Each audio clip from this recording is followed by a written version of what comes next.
of Kislev, and it is Erev Shabbos Kodesh, and we are starting a brand new parak of Maseches Pesachim. We're up to the 7th parak, the parak of Ketzad Tzolin, discussing the halachas of how they would roast the Korban Pesach in the days of the Beis Hamikdash, how we will soon be roasting the Korban Pesach in our days.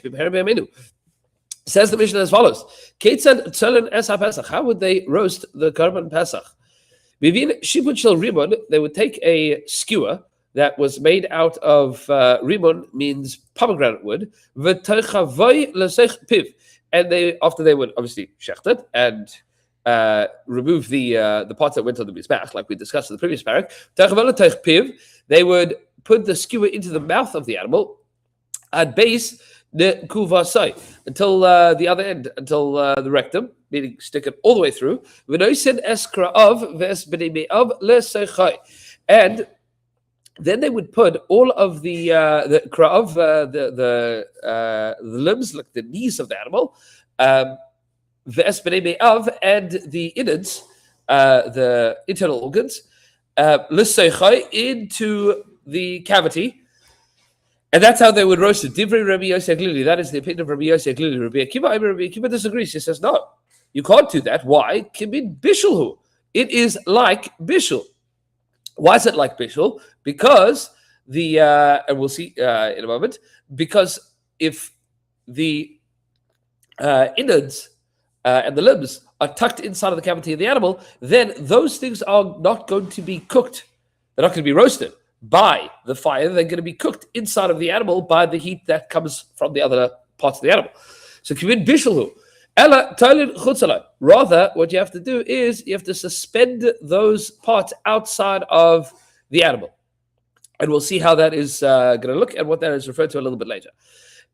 Says the Mishnah, Ein Tzolin es HaPesach, loy al hashipud, veloy al ha'askla.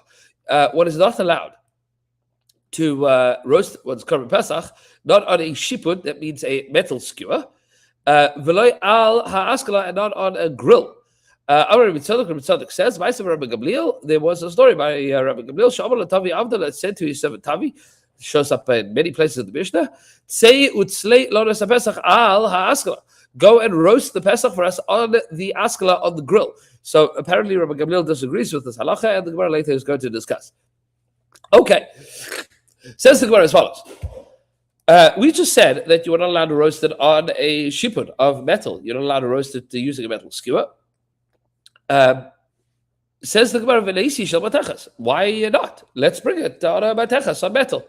Says the Gemara, I did the chamkula. Now, the way that metal works is some of it, if one part of it gets hot, chamkula, the whole thing is going to get hot. Metal is an excellent conductor of heat. And so if the tips on the outside get hot, then the rest of it is going to get hot. And the meat that is directly in contact with the rod is now going to be cooked as a result of this skewer, as a result of this rod. The Torah told us, tzli eish, that it has to be roasted on fire, and not roasted through something else. And we should point out that there is a difference between cooking and roasting. The number one difference between cooking and roasting is that cooking has a liquid medium. It is cooked through some kind of liquid, meaning there's a transfer of heat from the fire to the liquid, and the liquid then heats up the thing that you are cooking. That's called cooking. Roasting is using direct heat. So there's tzli, which means using direct heat, and then there's tzli eish, which means direct fire. And the Torah told us that it has to be direct fire, not just direct heat. Meaning it's not just that there's a problem of cooking, there is also a requirement that the roasting be done through an eish, through a fire. Says the Gemara as follows. Maybe you could use dekel. Maybe you could use a palm tree. Use a piece of palm wood. Says the Gemara, no. Because I did the is le shive, since it has grooves, it's got like nooks and crannies. Mafik maya, it is going to release water, and then it's going to be as if it is cooked. Meaning, anything that has nooks and crannies within the wood is a great place for collecting moisture, condensation, and then when it heats up, it's then going to end up with that liquid cooking parts of the animal. which would be the problem of bishul, not a problem of tzli esh, meaning it wouldn't be tzli esh, but it would also be mavushal. Says the Gemara, v'neisi shel te'ina, maybe you could bring a skewer made out of te'ina, made out of fig wood.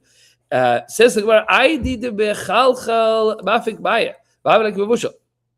Since it is hollow, fig wood, apparently, when you cut it off the tree, it's got like a hollow part inside of it. That hollow part, mafik maya, is going to release water, and it'll be as if it is like mavushal. Now, we should just point out here, there is machlokes in the Rishonim. Is this like mavushal or is this mivushal? Meaning, is this an issa d'Rabbanan and issa d'Oraisa? But either which way, one should not do this. Says the Gemara, v'neisi shel alan, maybe you can bring oak wood, shel charuv, carob wood, shel shikma, and sycamore wood.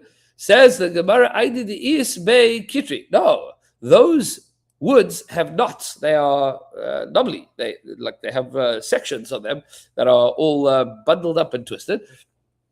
And those things, I did the is bei kitri mafik maya. Those are going to they're going to release water. Says how are those knots going to release water? This is an important consideration. We'll see in the next line of the Gemara. Says Rashi, ubay le mish'idhu besakina, and in order to be able to make a skewer out of it, you have to smooth it out. You're gonna have to cut off those knots, and the place that you cut now, the place that you cut is now going to have sap that's going to come out of it. And that's going to be mafik maya, and that maya, that water, that liquid, that sap is going to cook. Says the Gemara Shel Ribanabi. Yeah, but if that's the case, then you have the same problem when it comes to the pomegranates as well. Pomegranate wood is bei kitre. It also has knots. Says the Gemara. Yeah, but she kitre. But the knots on pomegranate wood, those knots are very smooth, so you don't need to cut them off. You'd be able to just slide it over. It's not going to hold up in the animal. You'd be able to use it without having to cut it off. Okay. But alternatively, nagva barashasa, that you're going to use pomegranate wood that is only a year old, meaning delays bei kitre. It doesn't yet have any knots, and that's the smoothest wood that you're going to get to be able to make your skewer, your spit for your Korban Pesach.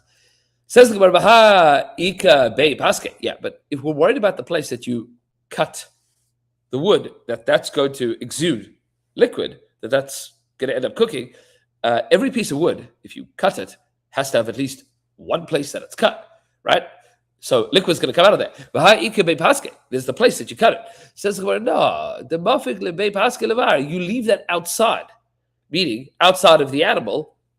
That part is not in direct contact with the animal at all.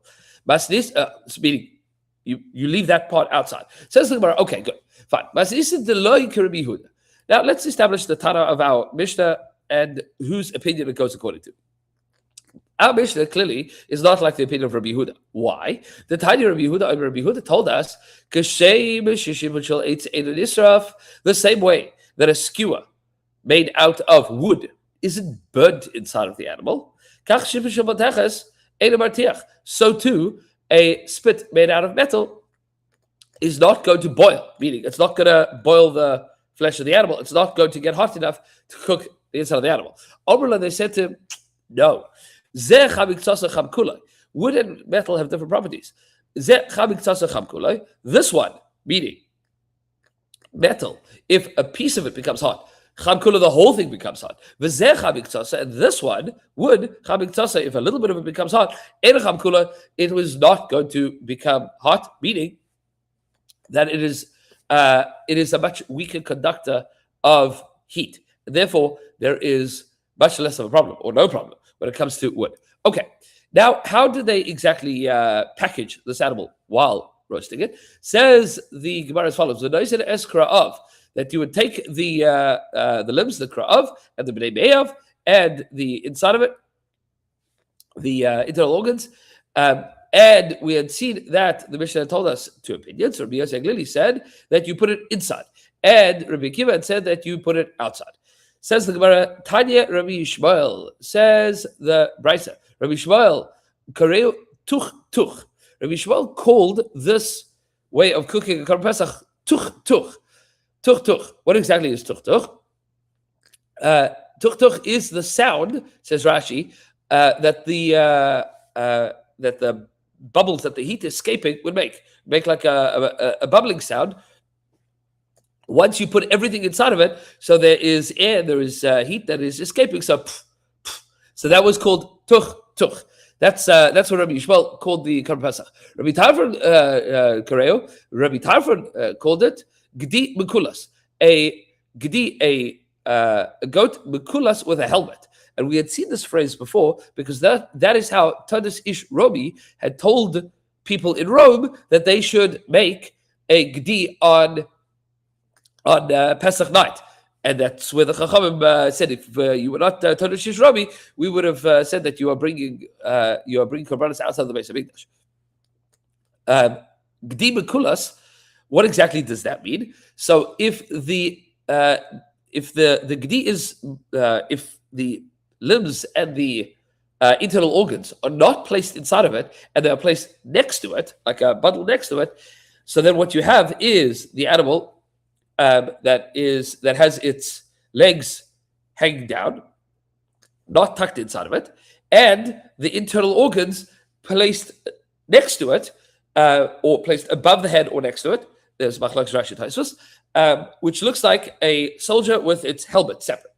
And that's Gdi Mekulas, which clearly Rabbi Tarfon was holding, like the opinion of Rabbi Akiva, and Rabbi Yishmael was holding of the opinion of Rabbi Yossi. Tanu Rabbanan, we have a brisa that teaches as follows. Ezu Gdi Mekulas. What exactly is a Gdi Mekulas? Da'asur le'echol b'leil Pesach, Bizman Hazeh, that one is not allowed to eat on Leil HaSeder, Bizman Hazeh. That's the thing that was awesome. Says the Gemara, whenever you have an animal that is roasted, the whole thing together, that's called Gdi Mekulas. Gdi Mekulas means everything is cooked, is roasted, sorry, not cooked, is roasted at the same time.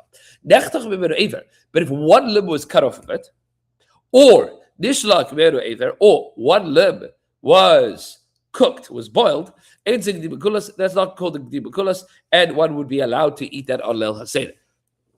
Obviously, none of us are doing that. Says the Gemara, well, hold on a second. You seem to be repeating yourself. Hashta yesh leimar, now that you've said, you cut off a limb, the afal gav, the kab, even though you're going to roast it together, you said that it's not going to be a Gdi Mekulas. If you have one limb that is cut off and then roasted next to it, separately, but next to it.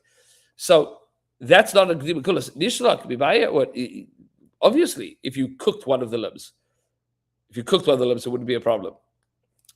Meaning, cut off a limb, you cooked it. That for sure wouldn't be a problem. Rav Shesha says, what happens if you cooked it? If you boiled it, you have the whole thing on the spit, and one leg you have in a separate pot, a dangling leg in a pot. That's called Sheshalka bechubar. Amar Rabba says, Rabba. Fascinated did. Hi, Mulaisa Shari. What do you learn from all of this? And we're going to discuss this in the next Amud. Our Rabba says, Hi, Mulaisa. Mulaisa is like a turducken. It is an animal that is stuffed with meat. Meaning, Rashi says, like we put meat between the flesh and the skin of the animal when you roast the whole thing together. So, Hi, Mulaisa Sharia. What exactly is the concern here? Mulaisa means that you are roasting meat without having salted it or without having salted it completely, because the halacha is that if you roast an animal, you don't need to salt it, certainly not in the same way that you would need to salt it without roasting, because the fire is going to draw out the blood. So Rabbi says, Mulaisa is shari, that you are allowed to make this thing called Mulaisa without salting the meat. Clearly that's going to be okay. And we'll see where that comes from in a moment. Abaye says to Vahaka Baladaba, what are you talking about? It's gonna end up swallowing up blood. Meaning it's gonna soak up the blood from the pieces of meat that were shoved inside of it.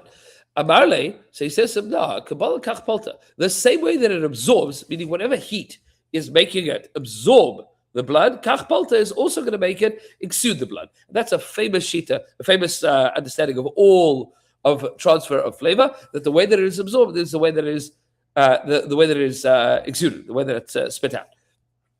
Says the Gemara, maybe Rabbah has a good proof from our Mishnah, from the opinion of Rabbi Yossi Aglili. That he says you're going to stuff all the limbs and all the entrails, all the insides into the animal. By Taiba, what's the reason? Is it not because we say, hey, if any blood that it exudes is also going to split, that it's going to absorb, it's also going to exude. Any blood that comes out of the internal organs that gets soaked up into the meat of the Korban Pesach, that's going to be exuded as well by the time you finish roasting it. Omri says the Gemara, Shani Hasam. No, that's different. There's a base hashchita. There is a place of slaughtering, meaning there, the way that you roast it is with the neck of the animal facing downwards. And that is hollow. Made of divey, all the blood is going to be coming out. All the blood is going to be coming out of the neck. It's not going to be absorbing at all. And Shabbos Baruch, we will continue on Shabbos Kodesh and on Maseches Shabbos with Daf Ayin Daled Amud Beis. Looking forward to Shabbos Baruch to seeing everybody that is able to make it in Shul. Otherwise, Maseches Shabbos. Have yourselves a beautiful Erev Shabbos and a beautiful Shabbos.